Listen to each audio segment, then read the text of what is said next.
Breaking news, Jimmy Kimmel was taken off the air. Oh wait, that's not the breaking news. The breaking news is he's back. Oh my god, that was a scary couple of days, wasn't it?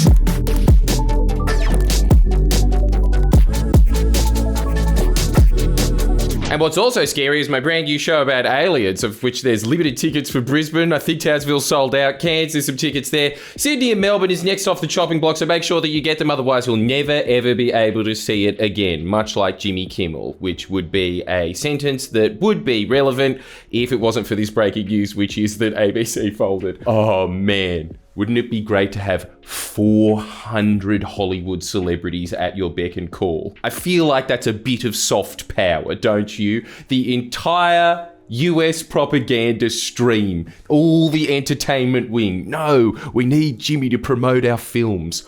On your service, Disney. That was the weirdest part about it. When it got rid of Colbert, same deal. I don't know where you're going to showcase all of the stuff that's kind of trying to rip off the same market as Hallmark these days with these unknown celebrities where you're trying to build up their profile. They're just going to remain unknown in this day and age unless they go on the Adam Friedland show, which I don't think that he's that interested in the next Star Wars film. You've got to put it somewhere. So, very silly decision to begin with. I get it from a business perspective because what happened is he said some comments about the Charlie Kirk shooting that, as a Charlie Kirk cuck, as you can see from my previous videos, I think that it's really bad when people sit there and say, like, good, I'm glad that he's dead. He wasn't saying anything of the sort. He was saying essentially what I was saying, so no wonder I'm like, yeah, good point, Jimmy. But he was saying that Donald Trump didn't care at all. He was asked about it, and then his response is, yeah, I'm making a big haul. A lot of money's going into that haul. Wow. What brave words to remember your friend with. He was pointing that out. That was the main point that I think that they were angry about, and so they got rid of him indefinitely. The feedback from it was phenomenal. So much hatred. Cancellations from Disney Plus. It absolutely plummeted. There was a plummet in the stock price. As I said before, you had all of these celebrities coming out, no, we like this Jimmy and the other one as well, but we need two Jimmys. And so they kept him. They kept him, but they brought him back because it was a way up for them as the execs of, oh my God, we are losing all of this money and prestige immediately, but we also need to sign this conglomerate deal, and Trump is in the White House. It's a tough call, but they came out at the end purely because there was so much public backlash. Democracy is still alive in America in the only way that it has been ever since TV has been invented, through celebritydom. What a win! I'll take it. I'll also take that. As you should know this, Americans, we also have our own ABC here, and I will go to shitting on it in a second, but because it has the same name and there are so many dumbasses in this country, they all started writing in complaint letters to our ABC. So just so you know, our ABC is not like your ABC. Our ABC is more like your PBS. That's where we put the big bird stuff, the really cheap puppets, government-funded puppets. That's really all it is. And they started writing to that saying, I'm never watching your program again, and cancelling it. Well, you can't cancel something that is free. I wish they would. Ours costs over $1 billion a year, and I wish it cost zero. Americans are constantly complaining that over in the United States, oh, there's all these big media giants, and they're all conglomerates, and they're all in it against us. Oh, I'm so scared. Yeah, well, try living in Australia where you've got one. You've got one media mogul that we exported over to you. So sucked in. It was sort of like a reverse cane toads, really. Take that, Americas. It was Rupert Murdoch. Rupert Murdoch has an iron clench fist over the media ecosystem of this country, in that even when you go to the state-funded ABC, they are all exports from the Murdoch press, because that's the only place that you can get your chops here, because he's the only one that runs these things at a loss so that he can hold that political power. That's how dire it is in Australia. I want you to imagine this. This is what it's like in opposite land here. You complain about Fox News having influence on presidential elections. Sure, that's a legitimate gripe, I suppose. Imagine if all your newspapers were Fox News. That's not even an exaggeration. He pretty much owns Queensland. Every paper that counts. That's the guy that runs everything in Australia. So I'm telling you, it gets worse. When all of these media conglomerates start gobbling each other up because there's just less and less profitability in it, you have one guy at the top setting the entire narrative for the country. That is the direction that you are heading.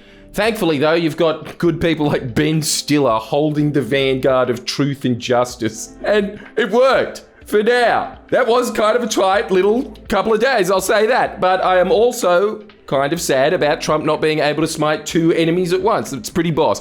Looking at it from his perspective, it would be pretty incredible that this guy's always tweeting against me, and then you just block his entire life. That's power, baby. That's sick. And by sick, I mean fucking terrifying.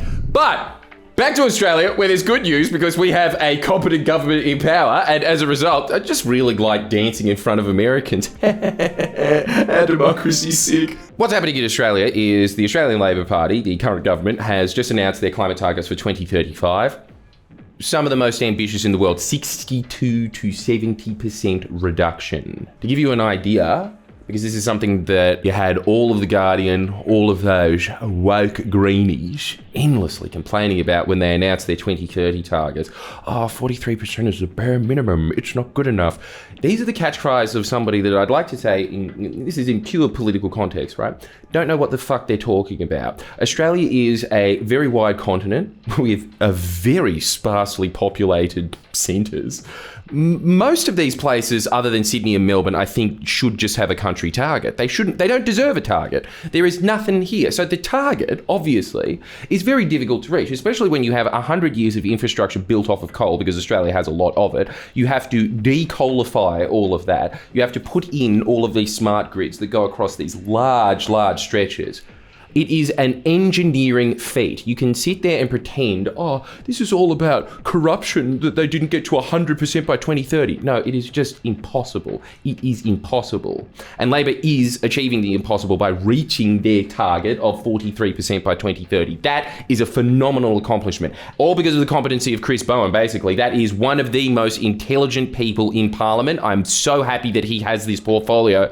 Now they're going on to kick the goal of going from 43% to 62 to 70% in just 5 years. Phenomenal. How does The Guardian report that? The classic. You ready?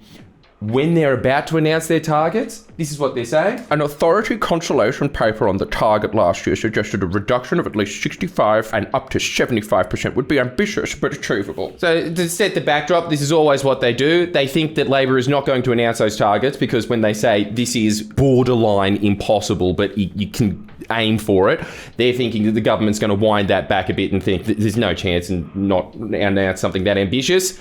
They announce something that is right within that target range, 62 to 70%. You have The Guardian come out after they have announced within the target range of what they were saying, Labor Party needs to be ambitious. They come out with that. What do they say? Albanese's Oprah-style emissions target aims to please almost everyone but risks falling short on climate action. The range is also below what the authority last year described as ambitious but achievable, a 65 to 75% cut. An obvious question is, what has happened since then to justify the lower goal? The lower goal being 62 to 70%.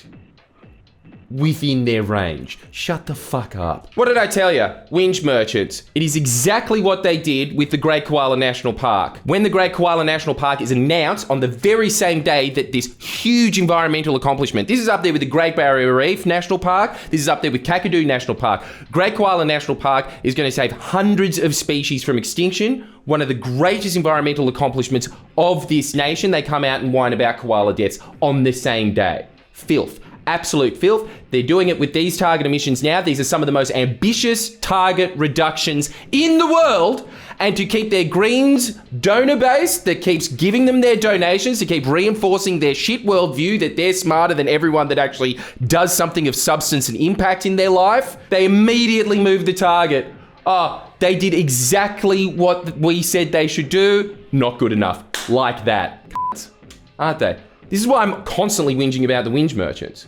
Because everything that they are complaining about is completely falsified within their own mind to keep up this false illusion of superiority. That's what the entire product of The Guardian is. It is just to reinforce in a bunch of useless people with expendable income the idea that they're somehow better and more moral for doing nothing with their lives. Absolutely nothing. Implementing no real world change at all. They're better than the people that are out there getting these impossible tasks done. Scum.